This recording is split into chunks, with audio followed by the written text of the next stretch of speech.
حاضرین اکرام اور سامعین حضرات، آج ہماری گفتگو کا موضوع بڑا ہی پیارا اور ہر عاشق کا ستارہ حاضری مدینہ ہے۔ اللہ رب العزت سے دعا ہے کہ ہمیں ہر سال مدینہ پاک کی بادب حاضری نصیب فرمائے۔ یہ یاد رکھیے گا کہ اس آیہ کریمہ جو میں نے تلاوت کرنے کا شرف حاصل کیا ہے، سورہ انعام کی آیت 54 کے اندر اللہ ارشاد فرماتا ہے وَإِذَا جَاءَكَ الَّذِينَ يُؤْمِنُونَ بِآيَاتِنَا۔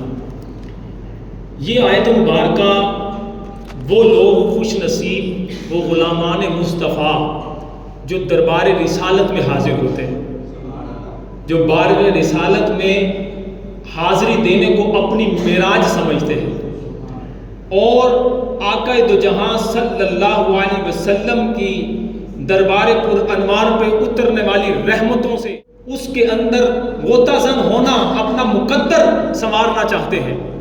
ان لوگوں کے بارے میں اللہ رب العزت نے کیا ارشاد فرمایا ہے کہ ان کو کتنے انعام سے نوازا جائے گا۔ جو مدینہ پاک میں حاضر ہوتے ہیں اور مدینہ پاک میں حاضر ہو کر رب ان کو کتنی رحمتیں عطا فرماتا ہے، کون کون سے انعامات سے نوازا جاتا ہے۔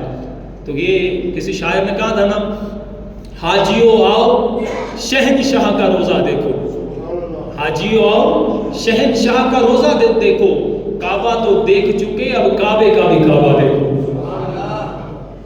نبی پاک صلی اللہ علیہ وسلم کی شان اور شوکت رب تبارک و تعالیٰ نے ویسے ہی ورا بنائی، اور آپ کی نسبت سے وہ شہر جو مدینہ پاک ہے اس کو بھی رب تبارک و تعالیٰ نے طیبہ پاک، آقا جہاں صلی اللہ علیہ وسلم کی شان و شوکت کی نسبت سے اس در کی حاضری دینا گناہ گار کے گناہ کی بخشش کا مجدہ سناتی ہے۔ اور اگر کوئی غریب آئے، امیر آئے، سب نوازے جاتے ہیں۔ اپنے اپنے ظرف کی بات ہے، اپنے اپنے برتن کی بات ہے۔ شاعر کہتا ہے نا، لا ورب العرش جس کو جو ملا ان سے ملا، بٹتی ہے کونین میں نعمت رسول اللہ کی۔ یعنی اللہ رب العرش کی قسم، کائنات میں جتنا بھی جو کچھ بھی نعمتیں ہم مستفید ہو رہے ہیں یہ میرے آقا کا صدقہ ہے، نبی پاک صلی اللہ علیہ وسلم کے صدقے سے ہمیں میسر ہے۔ یہ جو آج ہمیں بھی جو زندگی ملی ہے نا، یہ جو ہم سانس لے رہے ہیں، یہ بھی سرکار کے صدقے سے مل رہی ہے۔ ان نعمتوں کا سارا تعلق، کنیکشن میرے آقا صلی اللہ علیہ وسلم کی ذات کے ساتھ جڑا ہوا ہے۔ اسی لیے تو شاعر نے کہا نا، لا ورب العرش جس کو جو ملا ان سے ملا، بٹتی ہے کونین میں نعمت رسول اللہ کی۔ میرے آقا علیہ السلام فرماتے ہیں نا، حدیث بارگاہ ہے، انا قاسم واللہ یؤتی، میں تقسیم کرنے والا ہوں، میرا رب عطا کرنے والا ہے۔ اور بندہ جائے منگتا ہو کر، سوالی بن کر دربار رسالت میں، اور وہ آقا نہ نوازے، یہ ہو ہی نہیں سکتا۔ بندہ یعنی صحیح العقیدہ بن کر، خوش عقیدہ بن کر، سوالی بن کر جائے۔ شاعر کہتا ہے نا کہ ان کے در پر جائے تو کوئی منصور، تو کوئی غزالی بن کر آئے، جائے تو صحیح کوئی بن کر، سوالی بن کر آئے۔ یعنی سرکار کی بارگاہ میں جانے والا اپنے ظرف کے مطابق جاتا ہے۔ اگر منصور جاتا ہے تو امام منصور بن کر آتا ہے، محمد بن محمد جاتے ہیں تو امام غزالی بن کر آتے ہیں، اور خواجہ معین الدین جاتے ہیں تو شہنشاہ ہند بن کر آتے ہیں، عبد القادر جاتے ہیں تو غوث اعظم بن کر آتے ہیں، احمد رضا جاتے ہیں تو اعلیٰ حضرت امام اہل سنت بن کر آتے ہیں۔ سرکار علیہ السلام تو نوازتے ہیں، فرمایا انا قاسم، میں تقسیم کرنے والا ہوں۔ اب ہمارا ہے کہ ظرف کتنا ہے، ہم لینے والے کتنے ہیں۔ بارگاہ رسالت میں جائیں اس ادب کے ساتھ کہ وہ جگہ ہی ہے، یعنی وہ دربار ہے کہ جس دربار کے آداب کو رب نے قرآن میں بیان فرمایا ہے۔ یا ایھا الذین آمنوا لا ترفعوا اصواتکم فوق صوت النبی، اے ایمان والو بارگاہ رسالت میں اپنی آوازوں کو بلند نہ کرو۔ وہ در تو دیکھیے کیسا در ہے، جس در کے دربار کے آداب میرا رب ارشاد فرما رہا ہے۔ فرمایا جا رہا اپنی آوازیں بلند نہ کرو، پست رکھو، کہیں تمہاری آوازوں کی بلندی کی وجہ سے تمہارے اعمال اکارت نہ چلے جائیں، برباد نہ ہو جائیں۔ یہاں پر تو سانس کو بھی اجازت نہیں ہے کہ بلند سانس لیا جائے، وہ دربار ہی ایسا ہے کہ جو بندہ تمنا لے کر جائے بن مانگے عطا کیا جاتا ہے۔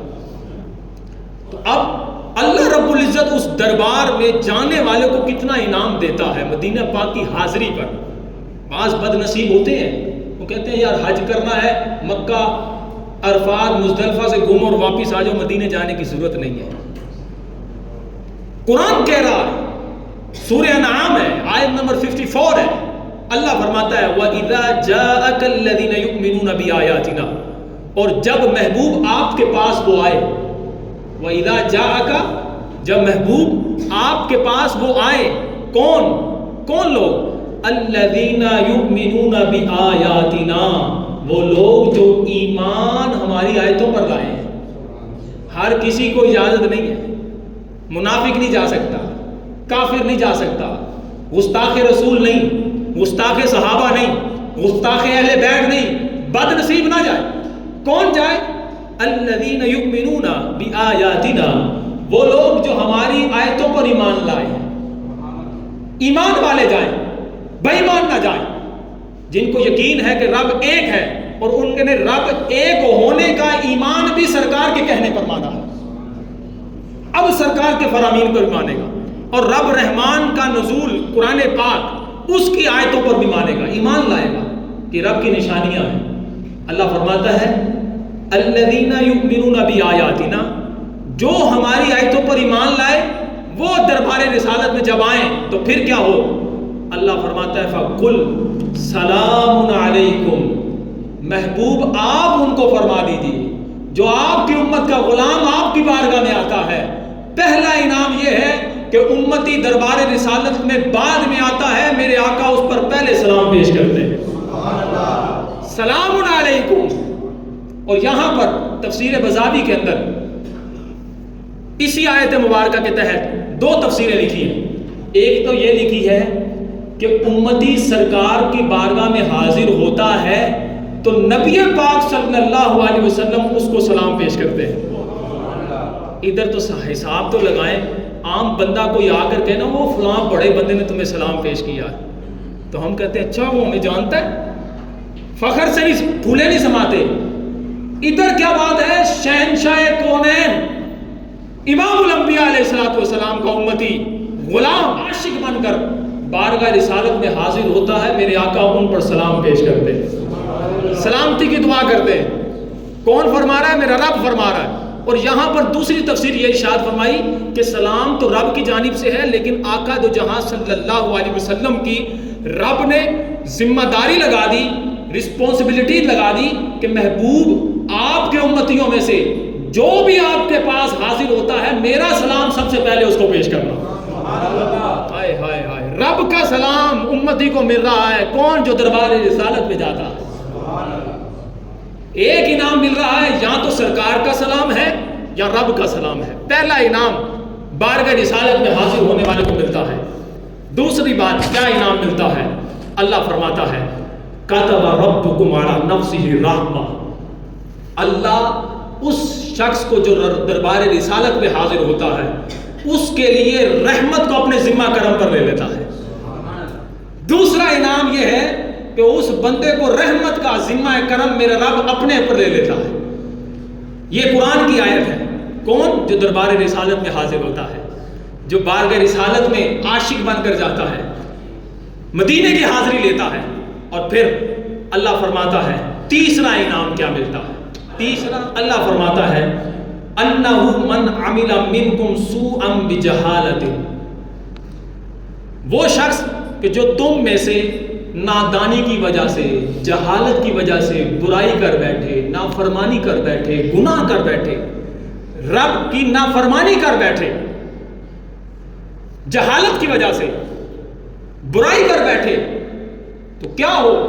اللہ فرماتا ہے ثم تاب من بعدہ، اس گناہ کرنے کے بعد وہ توبہ کر لیتا ہے، توبہ کر لیتا ہے، رب کی نافرمانی سے توبہ کر لیتا ہے اور سچے دل سے توبہ کر لیتا ہے، وہ اصلح اور اپنی اصلاح کر لیتا ہے۔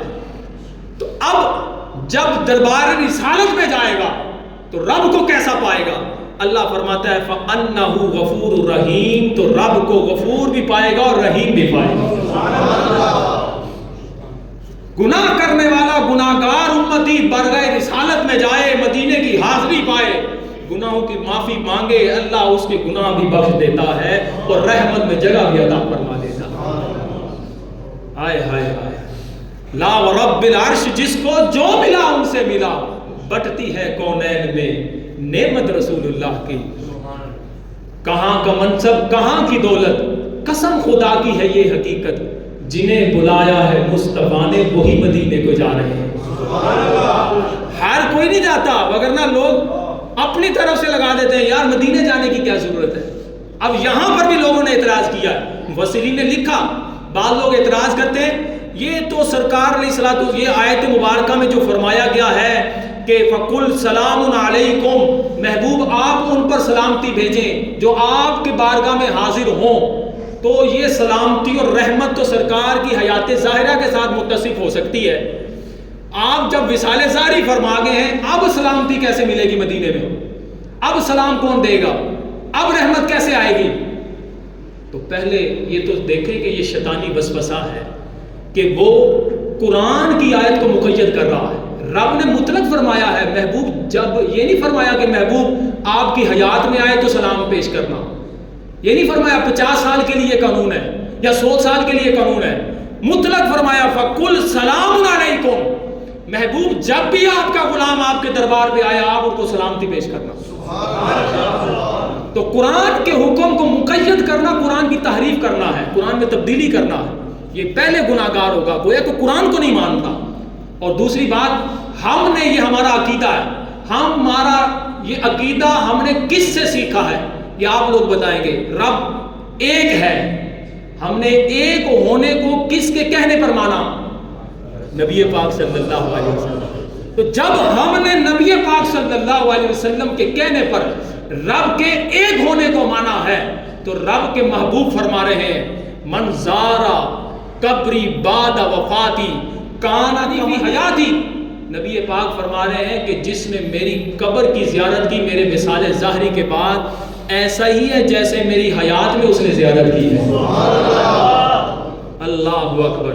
صحابی رسول پوچھتے ہیں یا رسول اللہ ہم درود حیات ظاہری میں پیش کرتے ہیں، درود و سلام تو آپ کو پہنچتا ہے، جب آپ مزار پر انوار میں تشریف لے جائیں گے، ابن ماجہ کی حدیث مبارکہ ہے، سیاستہ کی حدیث مبارکہ ہے، تو کیا ہمارا درود پہنچے گا؟ تو نبی پاک صلی اللہ علیہ وسلم، اس نبی پاک کے فرمان کے یہ الفاظ ہیں کہ جن کے کہنے پر ہم نے رب کو ایک مانا ہے، جن کے کہنے پر ہم نے قرآن کو مانا ہے کہ یہ رب کا کلام ہے۔ اس نبی پاک صلی اللہ علیہ وسلم نے ارشاد فرمایا ان اللہ حرم علی الارض ان تاکل الاجساد الانبیاء، کہ اللہ نے زمین کو اجازت ہی نہیں دی کہ وہ انبیاء کے جسم کو کچھ کہہ سکے۔ والانبیاء حی یرزقون، اور ہم انبیاء زندہ ہیں اور ان کو رزق دیا جاتا ہے۔ یہ ہمارا عقیدہ ہے، کس کے کہنے پر؟ نبی پاک کے کہنے پر۔ سرکار علیہ السلام آج بھی امتی یہاں سے فریاد کرے سرکار سنتے ہیں۔ ہاں میں واقعات سناتا ہوں، 1000 سال پرانا واقعہ ہے۔ حضرت سید احمد کبیر رفاعی رحمۃ اللہ علیہ، اس واقعے کو ذکریہ کندالی نے اپنی کتاب کاندلی نے اپنی کتاب فضائل حج میں البنیان المشید کے حوالے سے لکھا، علامہ جلال الدین سیوطی شافعی رحمۃ اللہ علیہ نے حاوی الفتاوی کے اندر لکھا، اور علامہ یوسف بن اسماعیل لبھانی رحمۃ اللہ علیہ نے حجت اللہ علی العالمین کے اندر اس واقعے کو نقل فرمایا۔ یہ حوالے اس لیے دے رہا ہوں تاکہ ڈاؤٹ نہ پیدا ہو جائے، مسند واقعہ ہے۔ حضرت علامہ کبیر رفاعی رحمۃ اللہ علیہ آپ بارگاہ رسالت میں حاضر ہوتے ہیں، اور جب بارگاہ رسالت میں جاتے ہیں نا تو جانے کے بعد بارگاہ رسالت میں کچھ اشعار لے کر جاتے ہیں۔ وہ اشعار سنیں گے تو دل چمک اٹھے گا۔ وہ اشعار یہ ہیں، فرمایا فی حالت البعد روحی کنت ارسلها تقبل الارض انی فہی نائبتی، یا رسول اللہ جب میں دور ہوتا تھا تو اپنی روح کو بھیج دیا کرتا تھا، وہ مدینے کی ہواؤں کے بوسے لیتی تھی۔ فَمْدُدْ یمینی کا کئی تحظا بہی شفدی، یا رسول اللہ اب تو میں دربار رسالت میں خود حاضر ہو گیا ہوں، اب دست مبارک نکالیے کہ تاکہ میں ہونٹ سے آپ کے دست مبارک کے بوسے لے سکوں۔